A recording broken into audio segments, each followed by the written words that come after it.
వాళ్ళ ఆలోచన తీరు మనకు వస్తుంది. రాజశేఖర రెడ్డి ఉన్నప్పుడు ఇంట్లో ఇంకొక ఏది ఉంది?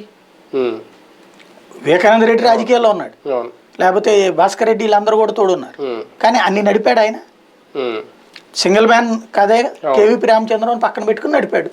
ఇప్పుడు ఈయన విజయసాయిరెడ్డి సజ్జల రామకృష్ణారెడ్డిని పెట్టుకుని నడుపుతున్నాడు. అంతే కదా. ఆ రోజు జగన్మోహన్ రెడ్డి విజయం ఏమైనా పనిచేశారా? లేదు కదా. కానీ ఇక్కడ ఒకసారి షర్మిల గారి ఆలోచన చూస్తే మొన్న తెలంగాణలో కాంగ్రెస్ తో కలుస్తారని అనుకున్నా, లాస్ట్ మరి ఏమైందో తెలియదు, విలీనం కూడా అన్నారు, అది క్యాన్సిల్ అయింది. ఇప్పుడు ఈ గిఫ్ట్ పంపడం ద్వారా ఏంటి తెలుగుదేశం పార్టీతో కలిసి నడవబోతున్నారనే సంకేతం ఏమన్నా ఉందా?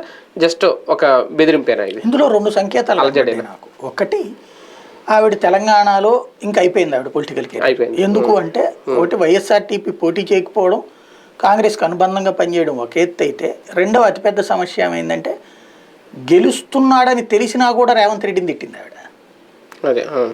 ఈవెన్ పోటీ అయిపోయిన తర్వాత కూడా, సీట్లు కన్ఫర్మ్ అయిపోయి గెలిచేశాక కూడా రేవంత్ రెడ్డిని తిట్టింది ఆవిడ.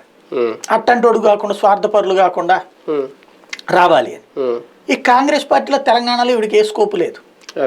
ఇంకా అసలు పొరపాటును కూడా కాంగ్రెస్ తెలంగాణలో అవకాశం లేదు.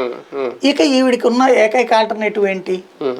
ఆంధ్రాలో పార్టీ అన్న పెట్టాలి, లేదంటే గనక ఆంధ్ర కాంగ్రెస్కి ముఖ్యమంత్రి అభ్యర్థిగా జనం ముందుకు రావాలి.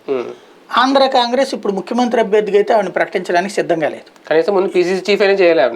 అది కూడా చెయ్యరు. ఎందుకంటే ఇప్పుడు తీసేస్తే మళ్ళీ వేరే సంకేతం వెళ్తుంది. ఇప్పుడు అతనికి ఇచ్చారు కదా రుద్రరాజుకి, వీళ్ళ కులాలతో సంబంధం లేకుండా ఇచ్చారు. మళ్ళీ అతన్ని తీయడం ఎందుకు చేస్తారు? మళ్ళీ ఒకేసారి ఇద్దరు రెడ్లకి, ఇక్కడ రెడ్డి ఉండగా ఇంకో రెడ్డికి కాంగ్రెస్ పెట్టుకుని ఏం చేస్తుంది? కాబట్టి అదొక ఆస్పెక్ట్. లేదా ఆమెను పెట్టి ముఖ్యమంత్రి అభ్యర్థిగా ఇంకెవరినన్నా ప్రకటించాలి, లేదా ఈమెను ముఖ్యమంత్రి అభ్యర్థిగా